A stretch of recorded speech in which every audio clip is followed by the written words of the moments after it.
Hey, microchurch. Have you guys ever looked at someone or saw someone on the side of the road or in a restaurant or maybe in a store like Walmart or Target or something like that? And when you looked at them, you just saw someone who was in need, right? Someone who was in great need, someone who was in need of help or for one reason or another, or you knew that you could do something to help them.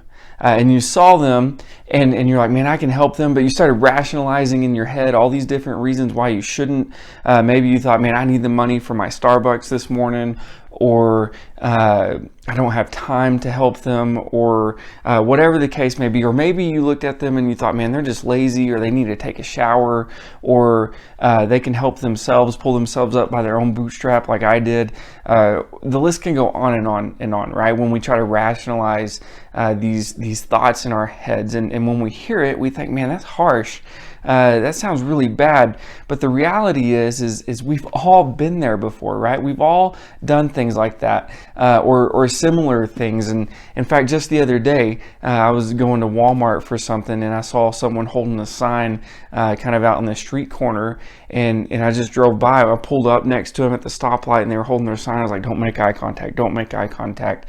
And I know that's awful, right? That sounds really bad, and it is. And man, I pray for forgiveness for that. But we live in a world where we all done that. We've all been there, right? But we've all probably been on the other side as well. Like a place where we see someone in great need and we're compelled to do something about it, right? That's called compassion. And compassion is a big word. In fact, it's big in a sense that it really does pack in a lot of meaning in that one word. And it's a word that not only creates this feeling within us, it leads us to act right in ways that are selfless and bold. And we live in a world right now that needs compassion, right? We need a great amount of compassion for other people. We need to show that love and that kindness and actually serve others in that sense. And so today we're going to look at what this idea of compassion is. We're going to look at Jesus and the examples of compassion that he showed us, because in 1 Corinthians chapter 1, which is the series we've been going through, we're going to see that Jesus is compassionate. And so far in this series, we've seen that Jesus is eternal, right? He always has been, and he always will be. And then we also saw the fact that Jesus is God revealed. He is the image of the invisible God, and that through our lives we can show other people who Jesus Christ is. And then last week we learned that he is the creator and sustainer of all things. He holds all things together. And so we're going to look at Colossians 1, 15 through 20 again, and see that Jesus is compassionate. Check it out. He says, he is the image of the invisible God, the firstborn of all creation.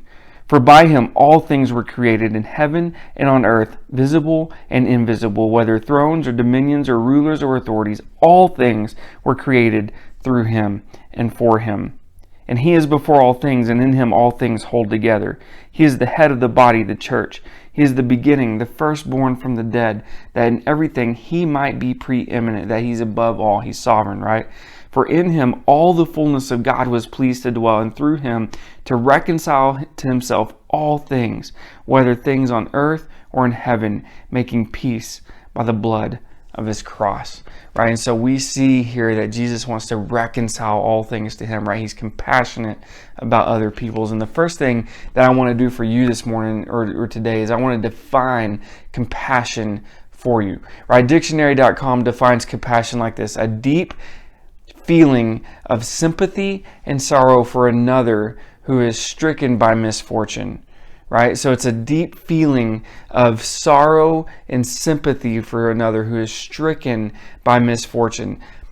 But it doesn't stop there, right? It's accompanied by a strong desire to alleviate the suffering. So it's accompanied by this desire to do something about it. In other words, right, it's this stirring deep within us for somebody else who is in need. And it's followed by this desire to serve others in that need, to meet that need. right? It's followed by a desire to do something about it. And so compassion doesn't stop at pity, right? Pity is simply a feeling. It's where you feel bad for somebody else because of their misfortune or because of their struggles or whatever the case may be. But compassion actually leads us to do something about it. And so today we're going to look at the compassion of Jesus Christ, and we're going to look at how Jesus showed compassion in his earthly ministry, and how Jesus' compassion has compassion because he's been through it all himself. Right? He's gone through everything that we can think of. He's been tempted as you and I are tempted, as we're going to see here in a minute. In fact, in his earthly ministry, Jesus showed a great deal of compassion for people. In the gospel accounts of Jesus, we see time after time after time of Jesus showing compassion and flooding out that compassion on others. And in most instances, it said that Jesus had compassion on people. It was a catalyst for some of the most amazing miracles that Jesus did. In fact, in Matthew chapter 9, Jesus had been doing some great work, right? He'd been healing people. He'd been forgiving them of their sins, and he raised a dead girl back to life. Incredible things. And he was very, very busy, right? But because of all the great things that he was doing, a large crowd said it began to follow him. And in Matthew chapter 9, verses 36 through 38, it says this: "When he saw the crowds, he had compassion on them, because they were harassed and helpless, like sheep without a shepherd. Then he said to his disciples, 'The harvest is plentiful, but the workers are few. Ask the Lord of the harvest, therefore, to send out the workers into the harvest field.'" And then we see in Matthew 14 that Jesus, this large crowd that was following Jesus, he had compassion on them again because they were hungry and they didn't have anything to eat. And so it's recorded that he fed over 5,000 men. Now they just counted the men in the time, and so that could have been easily 10 to 15,000 people when you start adding in women and children. And he fed them using 5 loaves of bread and 2 fish, right? He fed them using a kid's sack lunch.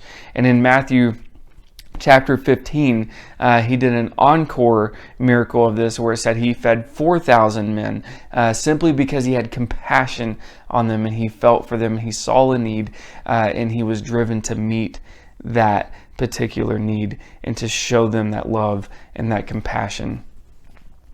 And then in Matthew chapter 8, we see another story, right? We see compassion in its finest during Jesus' earthly ministry. We see that Jesus, he came face to face with the leper. And just so you know, leprosy was and it still is this nasty disease, right? It causes like severe skin damage and ulcers and numbness and sores and all of this stuff on our skin. It's a really, really nasty disease. But in Jesus, in Matthew chapter 8, we see that he came face to face with this man with leprosy, and we read in Matthew 8, 1 through 4, it says, "When Jesus came down from the mountainside, large crowds followed him. And a man with leprosy came and he knelt before him and he said, 'Lord, if you are willing, can you make me clean?'" Check this out. This is incredible. It said Jesus reached out his hand and touched the man. He said, "I am willing. Be clean." And immediately he was cleansed of his leprosy. Then Jesus said to him, "See that you don't tell anyone, but go, show yourself to the priest and offer the gift that Moses commanded as a testimony to them." So when Jesus was confronted by this man, and this man came and he knelt before him, he could have simply healed him by just speaking the words. He could have said, "You're healed," right? "Be healed."